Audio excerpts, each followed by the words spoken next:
All right. So let's talk about FHLB program. You can get up to $5,000 in assistance, and there's no monthly payments on that $5,000 as long as you're there for a certain amount of time. Is that how that works? As long as you keep the home as your primary residence for 5 years.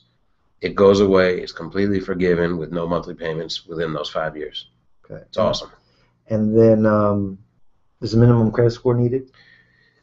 FHLB does not have a minimum credit score requirement, and FHLB really doesn't underwrite the buyers for the approval. As long as they can get an FHA loan through us or any lender, FHLB only cares that they're approved through the lender for the FHA loan, and that they make under 80% of the median income for that county. Okay, and so for people that are new to buying a home, an FHA loan is? It is really the best way for first-time home buyers to buy a house. It's a loan that's going to allow you to get in with a 3.5% down payment, which is much better than maybe some conventional loans where you need a little bit bigger down payment. And it gives you a really low interest rate because it's insured by FHA and HUD. And so you've got to be a first-time home buyer to get the FHLB home buyer grant. You can't have owned a home in the last 3 years. In the last 3 years. And so that's considered a first-time buyer. Okay. Last 3 years, anywhere in the country. Correct. Okay. And then you have to have a minimum contribution of $1,250. If you want to get the full $5,000, you put in $1,250 of your own money, which is going directly towards the transaction, down payment, or closing costs.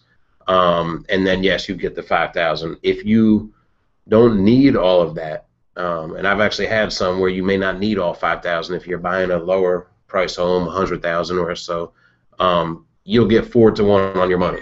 So if you only need $4,000, you only have to put in $1,000. Okay.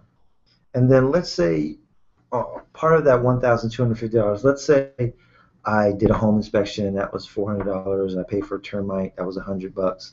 Would they consider that as money contributed into the transaction? They won't. They won't. They won't. It's changed, and anything that you can pay on a credit card, they're not going to consider that as money towards the transaction. And since you could usually charge those two, the lenders have stopped accepting that. Okay.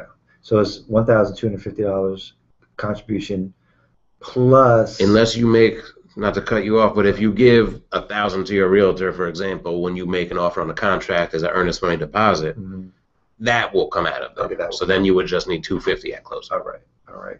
And then there is an income restriction. Right. All right. Every county is different, and it changes based on the amount of people you have in your house. So, a single mother with 4 kids in the home would be able to earn a lot more than, one single individual with no kids in the home. And it usually starts at around $45,000 and goes up about $7,000 per additional person in the home. Okay.